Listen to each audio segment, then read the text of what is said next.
Hello students. तो अब हमारा न्यू टॉपिक है डाइपोल मोमेंट। डाइपोल मोमेंट बहुत ही वास्ट टॉपिक है जो कि नीट और जेई में मोस्टली पूछा जाता है। अब डाइपोल मोमेंट जो है इसी के नाम से ही शो होता है। डाई का मतलब है टू और पोल का मतलब है कोई टू पोल। और टू पोल जो है वो कौन से होंगे, पॉजिटिव और नेगेटिव चार्ज। एग्जाम्पल के लिए हम ले लेते हैं HCl। अब HCl में देखें तो H जो है वो बहुत ही इलेक्ट्रोपॉजिटिव एलिमेंट है, लेकिन अगर हम बात करें क्लोरीन की तो ये इलेक्ट्रोनेगेटिव एलिमेंट है। ठीक है, इसका मतलब ये है कि इनके बीच इलेक्ट्रोनेगेटिव डिफरेंस जो है सेटअप हो चुका है।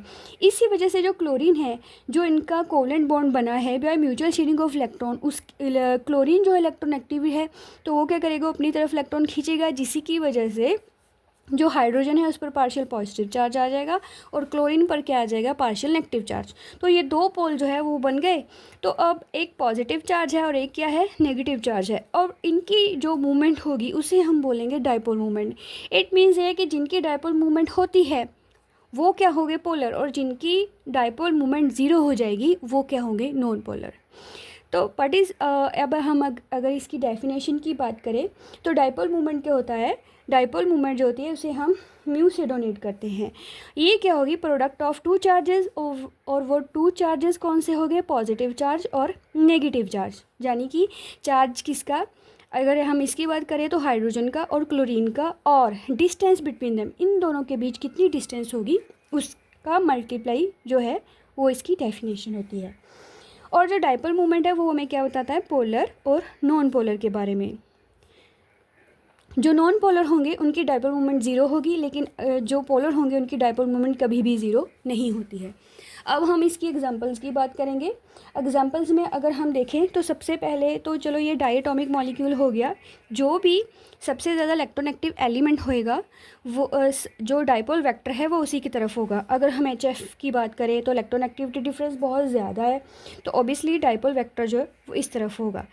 तो ये डाइपोल वेक्टर ये शो करता है कि कौन सी एलिमेंट जो है वो अपनी तरफ इलेक्ट्रॉन खींचेगा। अगर हम हेलोजेंस की बात करें तो सबसे ज़्यादा डाइपोल मूवमेंट HF की होगी, उसके बाद HCl की होगी, उसके बाद जैसे जैसे इलेक्ट्रॉन एक्टिविटी कम होती जाएगी वैसे वैसे ही ये जो ऑर्डर है वो चेंज होता जाएगा, मतलब ये कम होती जाएगी। अगर हम नेक्स्ट बात करें किसी ट्राई एटॉमिक मॉलिक्यूल के बारे में, ये तो था डाई एटॉमिक मॉलिक्यूल। अगर हम ट्राई एटॉमिक मॉलिक्यूल के बारे में बात करें, एग्जाम्पल के लिए हम बात करते हैं CO2 की और CSO की। अगर हम इसका डायग्राम देखें तो ये इस तरह होगा, और अगर इसका डायग्राम देखें तो ये कुछ इस तरह होगा। अगर हम यहाँ बात करें तो ऑक्सीजन इलेक्ट्रोनेगेटिव है तो डाइपोल वेक्टर जो है वो इसकी तरफ होगा, और इधर भी ऑक्सीजन इलेक्ट्रोनेगेटिव है तो डाइपोल वेक्टर जो है वो इसकी तरफ होगा। और ये दोनों एक ही स्ट्रेंथ के साथ खींच रहे हैं, तो इसका मतलब है कि ये they are cancel each other because they are in opposite direction. वो अपनी तरफ खींचेगा, वो अपनी तरफ खींचेगा, जिसकी वजह से ये डाइपोल जो मूवमेंट है वो क्या हो जाएगी, कैंसिल हो जाएगी। इसकी वजह से इसका जो डाइपोल मूवमेंट है वो क्या हो जाएगा, ज़ीरो। लेकिन अगर हम जहाँ बात करें तो ऑक्सीजन जो है वो क्या है, इलेक्ट्रोनेगेटिव है, लेकिन सल्फ़र उतना ज़्यादा इलेक्ट्रोनेगेटिव नहीं है। इट मीन्स यहाँ पर जो इलेक्ट्रोनेगेटिविटी है वो ज़्यादा होगी और इसका जो डाइपोल वेक्टर है वो ज़्यादा होगा इसके कंपैरिजन में। तो इट मीन्स ये तो कैंसिल नहीं होगा। अगर हम इसको कम करें तो इतना तो बच ही जाएगा, इसका मतलब डाइपोल वेक्टर जो है वो ज़ीरो नहीं होगा। ऐसे ही सिमिलरली अगर हम बात करें CS2 की, तो यहाँ पर भी सेम एज इलेक्ट्रोनेगेटिविटी डिफरेंस क्या होगा, सेम होगा, तो ये भी डाइपोल मूवमेंट क्या हो जाएगी, ज़ीरो। और सिमिलरली अगर हम BeF2 की बात करेंगे वो भी सेम ही है, यहाँ पर भी डाइपोल मूवमेंट क्या हो जाएगी, ज़ीरो। ठीक है जी, तो ये थी इसकी एग्जांपल्स। अब हम कुछ नेक्स्ट एग्जांपल्स करेंगे जैसे कि टेट्राटॉमिक मॉलिक्यूल्स की। तो टेट्राटॉमिक मॉलिक्यूल्स को होंगे, फॉर एग्जांपल के लिए टेट्राटॉमिक को तो आपको तो पता ही होगा, टेट्राटॉमिक मीन्स 4 एटम्स वाले, यानी कि A, B 3 टाइप्स। ठीक है, तो इसमें हम पहले बात करते हैं BF3 की। अगर हम बोरोन और ट्राईफ्लोराइड की स्ट्रक्चर देखें तो ये ऐसे है। अब देखिए इसका डाइपोल वेक्टर फ्लोरीन की तरफ, क्योंकि वो इलेक्ट्रोनेगेटिव है, यहाँ पर इस फ्लोरीन की तरफ, यहाँ पर इस फ्लोरीन की तरफ। अब अगर देखा जाए तो सारे एलिमेंट्स कौन से हैं, फ्लोरीन है, तो इसी वजह से इसका जो डाइपोल वेक्टर है वो क्या हो जाएगा, कैंसिल हो जाएगा, तो इसकी डाइपोल मूवमेंट क्या हो जाएगी, ज़ीरो। ठीक है जी। और एक जो क्वेश्चन मोस्टली पूछा जाता है वो है NH3 और NF3। इनमें से बहुत कन्फ्यूज़न होता है क्योंकि हम मानते हैं कि जहाँ पर इलेक्ट्रॉननेगेटिविटी डिफरेंस ज़्यादा होगा वहाँ पर इलेक्ट्रॉननेगेटिविटी ज़्यादा होगी, लेकिन यहाँ पर एक्सेप्शनल केस है। क्यों है? क्योंकि देखिए जो लोन पेयर है वो भी इलेक्ट्रॉननेगेटिविटी ज़्यादा शो करता है, इसीलिए डाइपोल वेक्टर उसकी तरफ होगा। और अगर हम हाइड्रोजन नाइट्रोजन के कंपैरिजन की बात करिए, ऑब्वियसली नाइट्रोजन जो है वो पी ब्लॉक को बिलोंग करता है, तो ऑब्वियसली वो ज़्यादा इलेक्ट्रोनेगेटिव होगा, लेकिन जो हाइड्रोजन है वो इलेक्ट्रोपॉजिटिव एलिमेंट है। इसी वजह से जो डाइपोल वेक्टर होंगे वो सारे नाइट्रोजन की तरफ होंगे। अगर हम देखा जाए तो ये सारे एक तरफ जोर लगा रहे हैं, तो ऑब्वियसली इनकी डाइपोल मूवमेंट क्या होगी? मोर होगी, बहुत ज़्यादा होगी। लेकिन अगर हम यहाँ देखें तो ये डाइपोल वेक्टर ऊपर की तरफ है, ये इस तरफ है, ये इस तरफ है, ये इस तरफ है, क्योंकि फ्लोरीन इज़ इलेक्ट्रोनेगेटिव है। नाइट्रोजन और फ्लोरीन के कंपैरिजन में फ्लोरीन वैसे भी हमारे पूरे पीरियोडिक टेबल में मोस्ट इलेक्ट्रोनेगेटिव एलिमेंट जो है वो फ्लोरीन ही है। इसी वजह से फ्लोरीन का जो डाइपोल वेक्टर है और इलेक्ट्रॉननेगेटिविटी वो इसी की तरफ होगी। और अगर हम देखें तो ये और ये अपोजिट डायरेक्शन में है, तो they are cancel each other, और बचे क्या? सिर्फ दो। यहाँ पर 4 की कंट्रीब्यूशन, यहाँ पर सिर्फ 2 की कंट्रीब्यूशन। इट मीन्स इसकी चलो डाइपोल मूवमेंट जो है वो 0 नहीं होगी, लेकिन इसकी ज़्यादा होगी, क्योंकि यहाँ पर कंट्रीब्यूशन किसकी है? 4 की कंट्रीब्यूशन चल रही है। लेकिन अगर हम यहाँ बात करें तो कंट्रीब्यूशन सिर्फ 2 की चल रही है, इसीलिए यहाँ पर डाइपोल मूवमेंट जो है वो कितनी होगी? कम होगी, और इसकी क्या होगी? ज़्यादा। This is the exceptional case.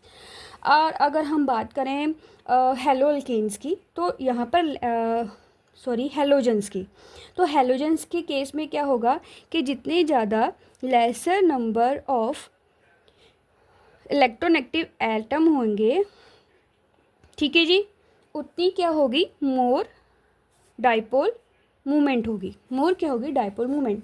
तो फिर इसी वजह से हमारे पास CH3Cl की डाइपोल मूवमेंट ज़्यादा होगी, CH2Cl2 की कम होगी, और सबसे कम किसकी होगी? CHCl3 की। क्यों? क्योंकि इनकी जो डाइपोल मूवमेंट है वो कम क्यों होगी? क्योंकि हमें laser number of electronegative elements चाहिए, यानी कि क्लोरीन चाहिए। हाइड्रोजन तो क्या है? इलेक्ट्रोपॉजिटिव है। और अगर हम बात करें एरोमेटिक कंपाउंड में, तो एरोमेटिक कंपाउंड में डाइपोल मूवमेंट कैसे होती है? एरोमेटिक कंपाउंड जो होते हैं वहाँ पर डाइपोल मूवमेंट जो है वो वेरी करती है उसके एंगल पर। अगर एंगल जो है वो क्या होगा? लेसर होगा, तो डाइपोल मूवमेंट क्या होगी? ज़्यादा होगी। तो ये क्या है? Dipole movement. अब देखिए एग्जांपल के लिए ये है हमारे पास क्लोरीन। कौन सा क्लोरीन है? ये ऑर्थो क्लोरीन। क्योंकि आपको पता होगा कि अगर कोई ग्रुप यहाँ पर लग जाए तो ये ऑर्थो पोजीशन होती है, ठीक है, ये भी ऑर्थो, ये मेटा होती है, ये भी मेटा होती है, ये पैरा पोजीशन होती है। ये एरोमेटिक की नेमिंग है। तो यहाँ पर देखिए क्लोरीन जो है अब मेटा पोजीशन पे चला जाएगा, और यहाँ पर क्लोरीन जो है वो पैरा पोजीशन पर चला जाएगा।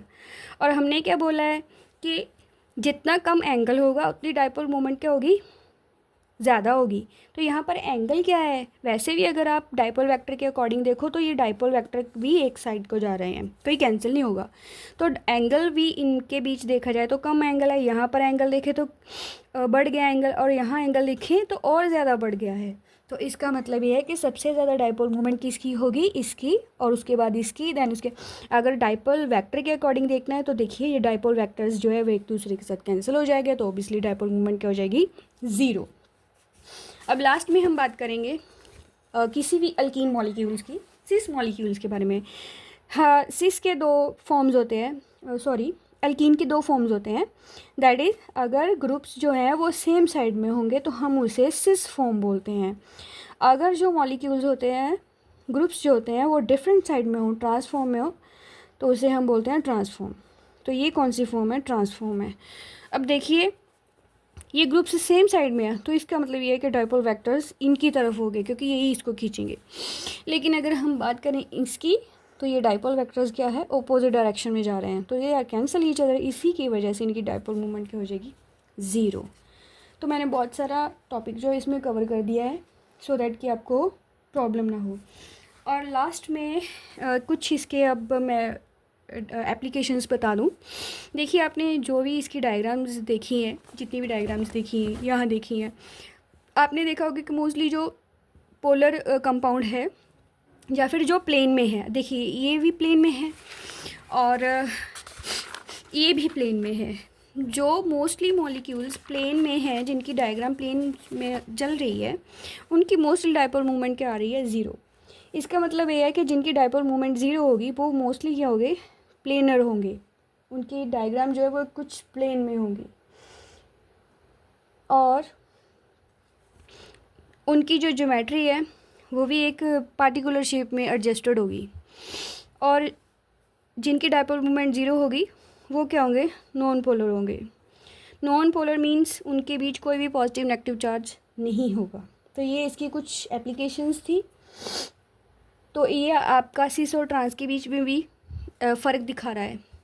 जो ट्रांस होंगे उनकी डायपोल मूवमेंट भी ज़ीरो होगी और जो पैरा वाले मॉलिक्यूल्स होंगे, पैरा होगी, पैरा फॉर्म होगी किसी भी एरोमेटिक की, उनकी भी डायपोल मूवमेंट मोस्टली ज़ीरो हो सकती है।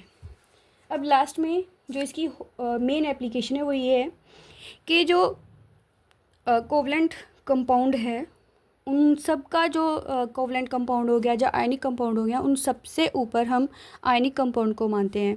उसका कारण क्या है, उसका कारण ये है कि मान लो HCl जो है वो कैसे बना है, वो बना है by mutual sharing of electron के साथ। हाइड्रोजन इलेक्ट्रॉन शेयर किया और क्लोरीन इलेक्ट्रॉन शेयर किया। लेकिन होता क्या है, जो क्लोरीन है वो इलेक्ट्रोनेगेटिव है हाइड्रोजन के कंपैरिजन में, इसीलिए वो अपनी तरफ इलेक्ट्रॉन खींच लेगा। तो होगा क्या, इसके ऊपर पार्शियल पॉजिटिव चार्ज आ जाएगा, इसके ऊपर क्या आ जाएगा, पार्शियल नेगेटिव चार्ज। मींस ये डाइपोल वेक्टर शो कर देंगे और इनकी जो डाइपोल मूवमेंट है वो क्या होगी, मोड़ हो जाएगी। इसी की वजह से इनका इलेक्ट्रोनेगेटिविटी डिफरेंस जो सेटअप होने की वजह से ये बना तो कोवलेंट था लेकिन बन क्या गया, आयनिक। इसीलिए आयनिक कंपाउंड को सबसे एक्सट्रीम बॉन्ड माना जाता है। ठीक है जी, तो आज की वीडियो में सिर्फ इतना ही। तो thank you for watching my video.